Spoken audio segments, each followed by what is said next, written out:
और चलिए आगे बढ़ते हैं। डेंगू का कहर इस वक्त पूरे उत्तर प्रदेश में देखने को मिल रहा है। इसके अलावा स्वास्थ्य विभाग की तरफ से तमाम इंतजाम किए गए हैं। किस तरह से डेंगू से मरीजों को बचना है वो भी आपको हम समझाने की कोशिश करेंगे।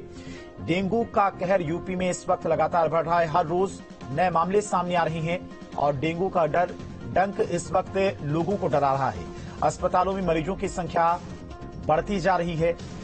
हालांकि स्वास्थ्य विभाग की तरफ से सभी अस्पतालों को अलर्ट पर रखा गया है। अलग से डेंगू वार्ड भी बनाया गया है। लोगों को भी जागरूक किया जा रहा है। साथ ही साथ नगर निगम की टीम को भी हर इलाके में फॉगिंग कराने के निर्देश दिए गए। डेंगू के खिलाफ एक्शन प्लान तैयार है। अस्पताल में तैनात होंगे नोडल अधिकारी। प्रशासन की तरफ से ये दिशा निर्देश दिए गए हैं और इसकी जिम्मेदारी जिले के डीएम को सौंपी गई है कि अस्पतालों में उचित व्यवस्था की जाए ताकि डेंगू का प्रकोप और ज्यादा ना बढ़ने पाए। डेंगू के जो मरीज हैं उनका अस्पतालों में समय पर और उचित इलाज हो सके, इसकी व्यवस्था भी प्रशासन की तरफ से की जा रही है।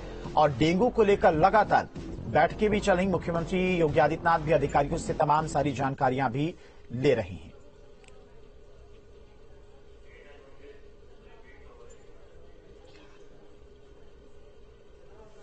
तो अस्पतालों में बढ़ी मरीजों की संख्या, अलर्ट पर स्वास्थ्य विभाग की टीमें। डेंगू के खिलाफ एक्शन प्लान तैयार। सरकारी अस्पताल में तैनात होंगे नोडल अधिकारी। डीएम को सौंपी गई तैनाती की जिम्मेदारी। नोडल अधिकारी अस्पतालों की जांच करेंगे।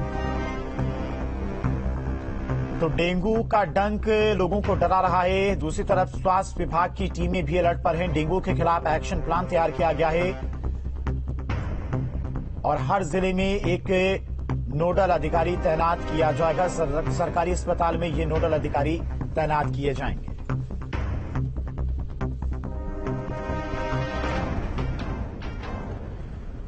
और चलिए डेंगू को लेकर किस तरह से अस्पतालों में व्यवस्थाएं की गई हैं और किस तरह से अभियान चलाया जा रहा है लोगों को डेंगू से बचाने के लिए, इसको भी जानने की कोशिश करते हैं। फिरोजाबाद से संवाददाता दीपक हमारे साथ जुड़ गए, गाजियाबाद से सोनू और आजमगढ़ से रवि हमारे साथ जुड़ गए। सबसे पहले दीपक आपके पास आएंगे। फिलहाल फिरोजाबाद में किस तरह से स्वास्थ्य महकमे की तरफ से इंतजाम किए गए हैं डेंगू को लेकर? बता दूं कि स्वास्थ्य महकमे की तरफ से इंतजाम तो सही है, टीमें भी लगी हुई हैं, लेकिन कहीं न कहीं जो मेडिकल कॉलेज की अव्यवस्था है उस पर सवाल खड़े हो रहे हैं। अब तक अगर हम डेंगू के एक्टिव केसों की जो बात करें तो उसमें कल शाम तक 4 केस और बढ़ चुके हैं। तो ये जुलाई से अब तक का जो आंकड़ा है वो निकल करके 100 के आसपास पहुंच गया है। वही वायरल फीवर से अस्पताल भरे पड़े हुए हैं। तमाम बच्चे बीमार हो रहे हैं, तमाम बुजुर्ग हैं, सबका इलाज अलग अलग स्थानों पर चल रहा है। मैं कुछ यहाँ पे दिखाने की भी कोशिश कर रहा हूँ कि यहाँ पे देखिए कुछ परिजन है और यहाँ पे रो रहे हैं। पूरा मामला क्या है हम लोग इनसे ही बात करते हैं कि किस तरीके की परेशानी है इनको। क्या नाम है आपका? क्या नाम है आपका? मेरा नाम सोनू। सोनू, क्या बात है, क्यों बैठे हुए हो? बेटी खत्म हो गई। कब खत्म हुई है? शाम को 5 बजे के टाइम पे। दिक्कत क्या थी? मतलब सांस नहीं ले रही थी, परसों सही थी, अभी शाम को सांस नहीं ले रही थी, इतने में खत्म हो गई। तो इलाज कैसा मिल रहा है? इलाज पहले तो सही मिला था, डॉक्टर आए थे, अब कोई इलाज नहीं कर रहा है। अच्छा, हाँ। तो ये कब से कितने दिन से भर्ती थी यहाँ पे? यहाँ पे आज चौथा दिन है, तीसरा दिन है। 4 दिन से। तो आप देख रहे हैं धीरेन्द्र, क्या नाम बच्ची है इनकी खत्म हो गई है रात को, तो परेशान है पूरा परिवार। ये भी मेरे साथ एक यहाँ पे बैठे हैं। क्या नाम है आपका? को आपका क्या नाम? सुमन। सुमन, क्या बात है, क्यों परेशान हो आप? कछु न लली बड़े ऑपरेशन दवाई गंदगी चलेगी पेट में बस, और कछु बाना परेशानी बिल्कुल सही है। यहाँ पे लेके आओ, कोई देखभाल ही ना है। कितने दिन से परेशान थी? आज 4 दिन हो गए, यहाँ डरे 4 दिन हो गए। हालात ये है कि लोग आ रहे हैं, पेशेंटों की मात्रा है जो बढ़ती जा रही है। डेली 2-4 डेंगू के पेशेंट मिल रहे हैं। आप यहाँ पे और भी हैं। क्या नाम है आपका? ठीक है दीपक, आएंगे आपके पास, आप लोगों से बातचीत करिए। यानी कि फिरोजाबाद में स्वास्थ्य विभाग की तरफ से जो तमाम दावे किए जा रहे हैं वो दावे फेल करती है तस्वीरें सामने आई हैं। लखनऊ से हमारे साथ में शुभम भी जुड़ गए हैं। शुभम, राजधानी लखनऊ की बात करें तो लखनऊ में फिलहाल डेंगू से बचने को लेकर किस तरह से अस्पतालों में व्यवस्थाएं की गई हैं और क्या कुछ दिशा निर्देश तमाम अस्पतालों को दिए गए हैं? देखिए, संचारी रोग अभियान भी उत्तर प्रदेश में चल रहा है, जिससे कि डेंगू समेत जो तमाम तरह की जो बीमारियां होती हैं, जो बारिश के समय खास तौर से एक्टिव हो जाती हैं, उनसे बचने के लिए तमाम तरह के दिशा निर्देश मुख्यमंत्री योगी आदित्यनाथ की तरफ से पहले ही दिए जा चुके हैं। और इससे संबंधित जो दिशा निर्देश हैं, डिप्टी सीएम उत्तर प्रदेश के चिकित्सा स्वास्थ्य मंत्री, उनकी तरफ से भी स्पष्ट तौर पर अधिकारियों को और अस्पताल के उन तमाम अधीक्षक व प्रदेश भर के सभी जिले के सीएमओ को दिए गए हैं, जिससे कि डेंगू के जो मरीज सामने आ रहे हैं, उनको बेहतर स्वास्थ्य सेवाएं दी जा सके।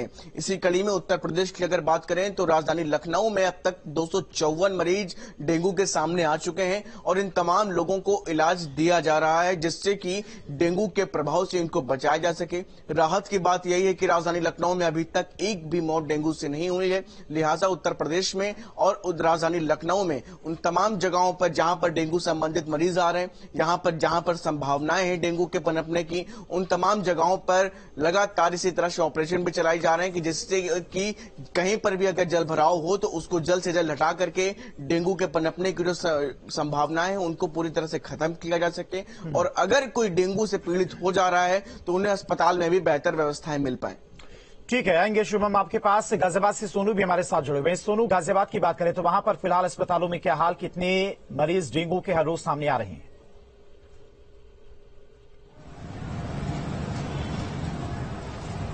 आपको बता दें, लगातार 4 से 5 लोग रोजाना जो डेंगू के हैं वो सामने आ रहे हैं। जो टोटल एक्टिव मरीज हैं, 432 एक्टिव मरीज हैं गाजियाबाद में। बात करें स्वास्थ्य विभाग की, तो स्वास्थ्य विभाग द्वारा डेंगू वार्ड बनाया गया है और तमाम तरीके की सुविधा दी जा रही है मरीजों को। और एक नोडल अधिकारी भी तैनात किया जाएगा जो डेंगू के मरीज हैं उन पर नजर बनाए रखेगा। और नगर निगम लगातार फॉगिंग का अभियान चला रहा है, जिससे जो डेंगू की बीमारी है उस पर थोड़ी निजात पा सके। और लगातार जो हाई राइज सोसाइटी है उसमें डेंगू के मामले सबसे ज्यादा सामने आ रहे हैं। जी, आजमगढ़ से रवि भी हमारे साथ जुड़े हुए हैं। रवि, आजमगढ़ की बात करें तो वहां पर फिलहाल किस तरह के इंतजाम किए गए हैं और डेंगू से कितने इस वक्त जिले में लोग प्रभावित हैं और हर रोज जो डेंगू के मामले सामने उससे निपटने को लेकर फिलहाल क्या कुछ अस्पतालों की तस्वीर? देखिए, डेंगू को लेकर के जैसा कि अभी आपको जानकारी कि बरसात का मौसम है और जगह जगह जल जमाव है, जिसको लेकर के प्रशासन लगातार जो है यह जल जमाव न होने पाए और किसी भी तरह की जो है इस तरह की बीमारी न फैले, तो लगातार मीटिंग कर रही है। बात स्वास्थ्य विभाग की करें तो मुख्य चिकित्साधिकारी द्वारा अभी कल ही एक मंडलीय बैठक बुलाई गई थी, जिसमें आजमगढ़ मऊ बलिया तीनों जगह के लोग इकट्ठे हुए थे और वहाँ पर निर्देश दिए गए हैं कि अस्पतालों की व्यवस्थाओं को जागरूक मजबूत किया जाए, अलग अलग अभियानों के माध्यम घरों के आसपास पानी में इकट्ठा होने दें, रात में सोते समय मच्छरदानी का प्रयोग करें जो कि ग्रामीण इलाकों में है। इसके अलावा अन्य बातों पर भी ध्यान दिया जा रहा है। साथ ही साथ समय अगर उन्हें बुखार या इस तरह के लक्षण दिखाए गए तो उनकी अपील की जा रही कि वह आ करके अपनी जांच कराएं, ताकि किसी भी गंभीर बीमारी से बचने के लिए सक्षम रहें। जिला अस्पताल और इसके अलावा मंडलीय पूरी टीम जो है इस बात पर लगातार ध्यान दिए हुए है कि जन संचारी रोग जो काफी तेजी से इस मौसम में फैलता है उस पर किसी न किसी तरीके से लगाम लगाया जाए। अस्पतालों की अलग अलग तैनाती की गई है। आजमगढ़ में जो मेडिकल कॉलेज है उसमें भी एक टीम अलर्ट कर दी गई है, उसके लिए अलग वार्ड बनाया जा रहा है जिसमें डेंगू के मरीजों का, चिकनगुनिया के मरीजों का इलाज होगा। साथ ही साथ डीएम खुद भी इस मामले पर अपनी निगरानी रखे हुए हैं और अभी कल हमारी डीएम से बात हुई, आजमगढ़ जिलाधिकारी विशाल भारद्वाज का साफ तौर पर कहना है कि उनके द्वारा यह प्रयास किया जाएगा कि किसी भी तरह से किसी भी स्थिति में मरीजों को कोई नुकसान न हो और समय रहते उनका उपचार हो। ठीक है रवि, बहुत बहुत शुक्रिया और सभी का बहुत बहुत शुक्रिया तमाम सारी जानकारी के लिए। तो फिलहाल स्वास्थ्य महकमा अलर्ट पर है, सभी अस्पतालों में नोडल अधिकारी की तैनाती की जाएगी और डीएम खुद हर अस्पताल की मॉनिटरिंग